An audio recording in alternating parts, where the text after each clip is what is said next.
Doctor Savita Verma, associate professor drawing and painting, government arts college Kota. Students, आज हम उस artist को पढ़ेंगे जो मॉडर्न आर्ट के पिता कहा जाते हैं। उत्तर प्रभाववादी चित्रकार पॉल सेज़ान को। सेज़ान का मानना था कि प्रथम वस्तु के सरलीकृत आकार का ज्यामितीय प्रतिरूप देखना चाहिए, यानी कि जो आपको दिखाई दे रहा है उसको पहले ज्यामितीय आकार में देखो।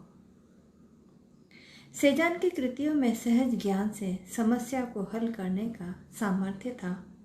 उनकी चित्रित वस्तुओं व मानव आकृतियों में ज्यामितीयता होते हुए भी वे स्वाभाविक दिखाई देती हैं। सेज़ान एक लकीर खींचकर दूसरी लकीर यानी कि रेखा खींचने से पहले 20 से 25 मिनट तक चित्र को गौर से देखते थे। जैसे कोई जुलाहा कपड़ा बुनता है, उसी प्रकार सेज़ान आड़े व खड़े समतलों में चित्रण करते थे। उनके चित्रों में मूर्तियों के समान ठोसपन है। जैसा कि चार्ल्स होम ने लिखा है, सेज़ान के चित्रों में टेढ़े मेढ़े मेजपोश को भी पहाड़ की भव्यता प्राप्त होती है।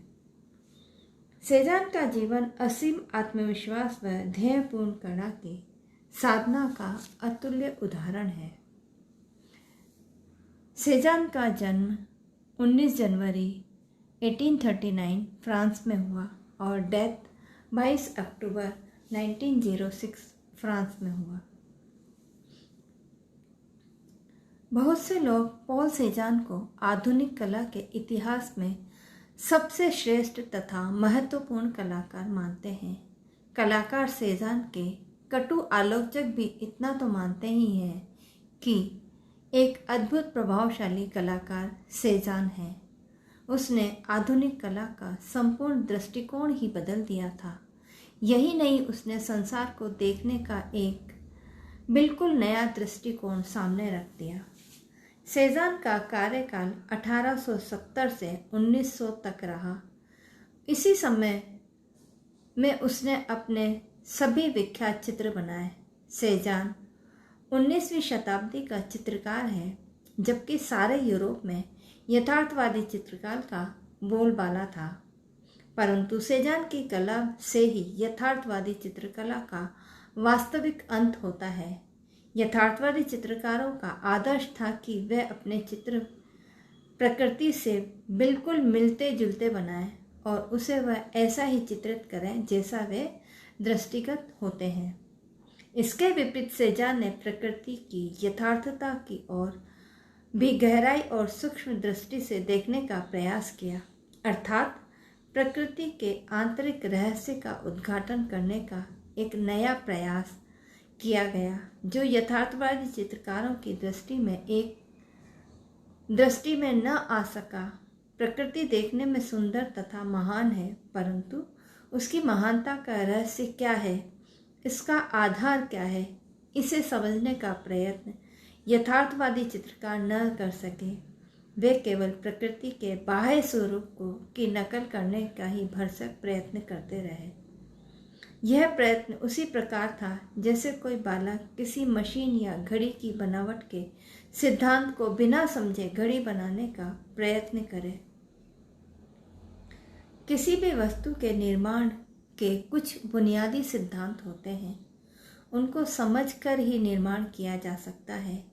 इसी प्रकार प्रकृति का चित्र बनाने से पहले यह जानना आवश्यक है कि वह प्रकृति किन सिद्धांतों पर बनी है। एक साधारण प्रकृति की वस्तु मनुष्य को ही ले लीजिए। मनुष्य का चित्र बनाने से पहले उसकी शरीर की बनावट, शारीरिक ढांचा, एनाटॉमी का ज्ञान प्राप्त करना अति आवश्यक होता है। उसी प्रकार प्रकृति की सभी वस्तुओं की बनावट का एक सिद्धांत होता है। शरीर का ऊपरी भाग उसी ढांचे के आधार पर ही विभिन्न रूप प्राप्त करता है। कलाकार सेज़ान ने प्रकृति के प्रत्येक रूप में इस प्रकार का सूक्ष्म ढांचा देखा। यह रूप सूक्ष्म तथा ज्यामितिक होता है, जैसे त्रिकोण, घन, वृत्त आदि। इन्हीं विभिन्न प्रकार के सूक्ष्म मूल आकारों के आधार पर ही बाहरी रूप निर्मित होता है। इस प्रकार बाहरी रूप का यथार्थ चित्रण हो ही नहीं सकता जब तक सूक्ष्मता से उसके भीतर बनावट को न समझा जाए। इससे पहले भी मैं आप लोगों को एक वीडियो में बता चुकी हूँ। शरीर रचना जो अपन बनाते हैं स्टडी फ्रॉम लाइफ, उसमें मैंने आपको बताया है जब भी आप स्केच करेंगे, एनाटॉमी ड्राइंग करेंगे, उससे पहले आप उसको ज्योमेट्रिक शेप में देखेंगे। कलाकार सेजान ने इसी सूक्ष्म रूप का अध्ययन करने का प्रयास किया है, जिसके कारण उसकी कला का रूप ही बदल गया। प्रकृति को देखने तथा समझने का ढंग ही दूसरा हो गया। चित्रकला में प्रकृति के बाहरी रूप के बजाय कलाकार को सूक्ष्म रूप और भी आकर्षक लगने लगा। यहीं से आधुनिक कला साधारण बाहरी यथार्थ रूप के चित्रण के स्थान पर सूक्ष्म आंतरिक रूप के चित्रण में लग गई। कला में एक महान परिवर्तन तथा क्रांति उत्पन्न हुई। कला का एक नया युग आरंभ हुआ, जिसके प्रतिष्ठाओं में कलाकार सेजान का स्थान सबसे महत्वपूर्ण माना जाता है। संसार के अनेक चित्रकारों ने सेजान की कला के महत्व को समझा और उसी आधार पर कला की अनेक आधुनिक शैलियाँ बन गईं, जैसे क्यूबिज्म, इम्प्रेशनिज्म, एक्सप्रेशनिज्म इत्यादि आदि की चित्रकला की आधुनिक शैलियों में शायद ही कोई ऐसा जो सेजान की कला से किसी न किसी रूप में प्रभावित न हुआ हो। सेजान के चित्र अक्सर देखने में अपूर्ण से लगते हैं। इसका कारण यही है कि उसने अपने चित्रों में वस्तुओं का चित्रण सूक्ष्म रूप में किया। वस्तुओं के ऊपरी बनावट गौण सी है, केवल रंगों के समूह से ही चित्रण हुआ।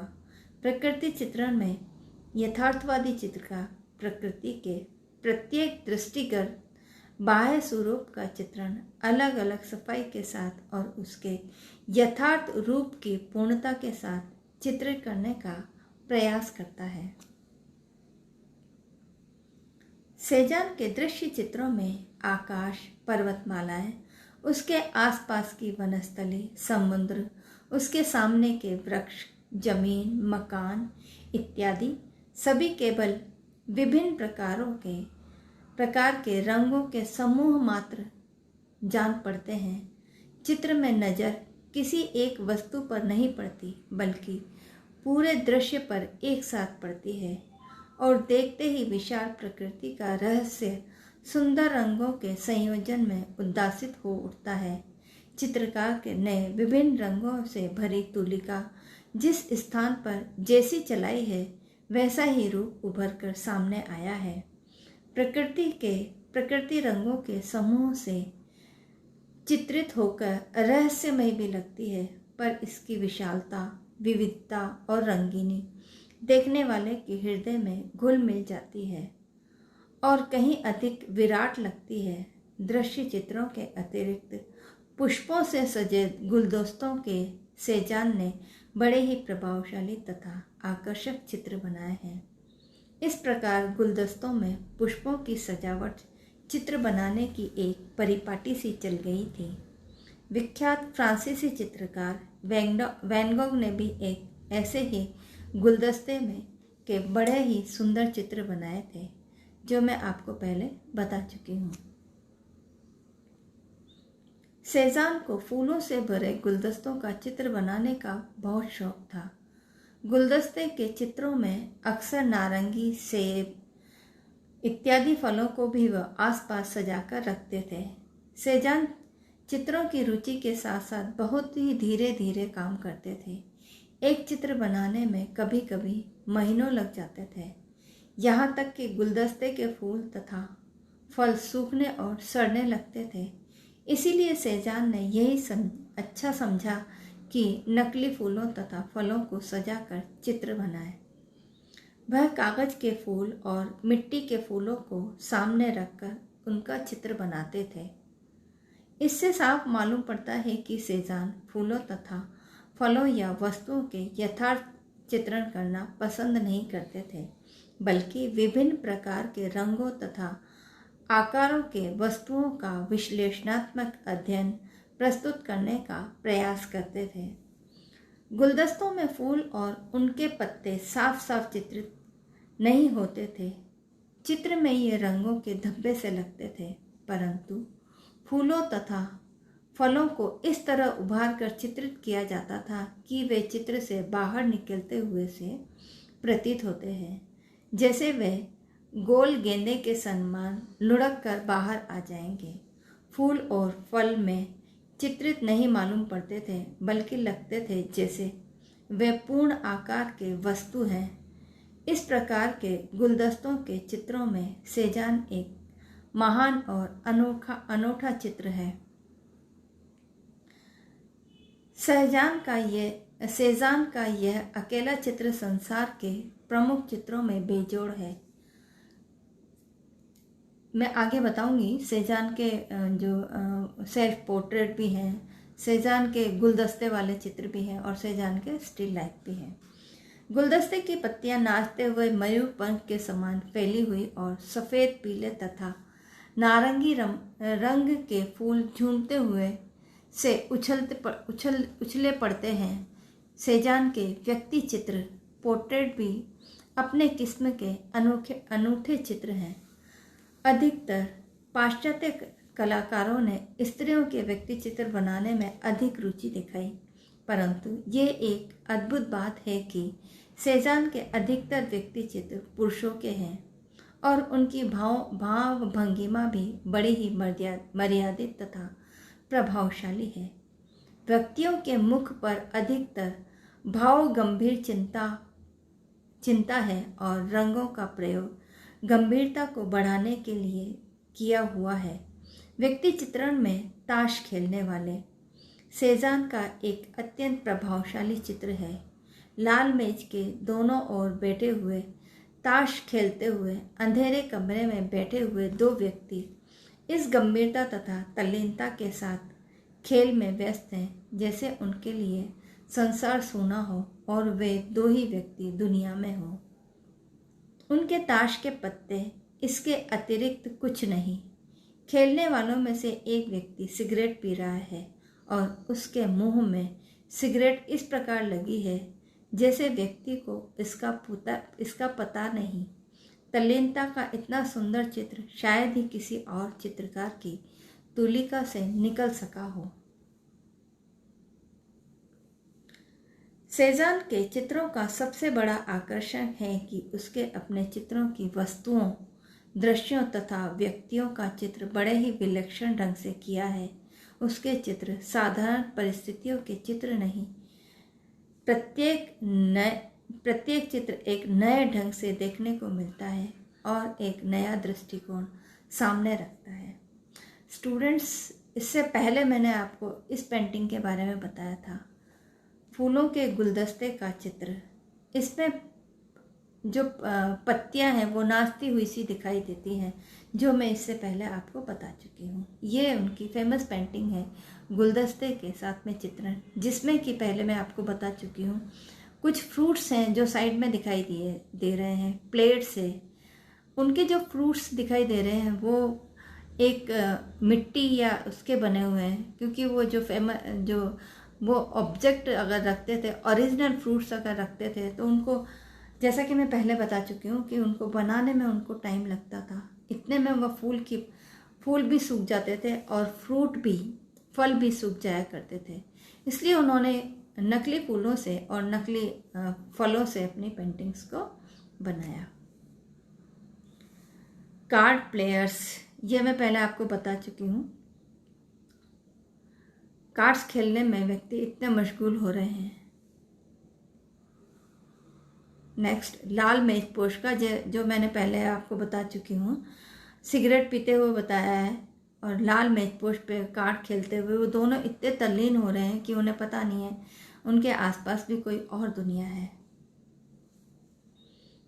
The boy in the red vest, लाल जैकेट पहने हुए एक बच्चे को बताया है, जिसका इतने अच्छे स्टॉक्स उन्होंने लगाए हैं, बिल्कुल क्लियर स्टॉक्स हैं। जो कलर्स का इन्होंने अच्छा प्रयोग किया है, जैसा कि मैंने पहले बताया है, उन्होंने रेखांकन की बजाय कलर पे ज़्यादा ध्यान दिया है। Still life with cattle, cattle को उन्होंने पर्पल कलर का बनाया है। फ्रूट्स दिखाई दे रहे हैं, एक कपड़ा दिखाई दे रहा है, कपड़े को उन्होंने थोड़ा सा इस तरह से फोल्ड करके रखा हुआ। पेन भी दिखाई दे रहा है उसमें। नेक्स्ट है स्टान मगना है, ये इनकी फेमस पेंटिंग है। Thank you students. अगर आपको मेरे वीडियो पसंद आते हैं तो लाइक शेयर ज़रूर करिएगा और सब्सक्राइब करिएगा, जिससे कि मेरा नेक्स्ट वीडियो आप का नोटिफिकेशन आप लोगों तक पहुंच सके। Thank you.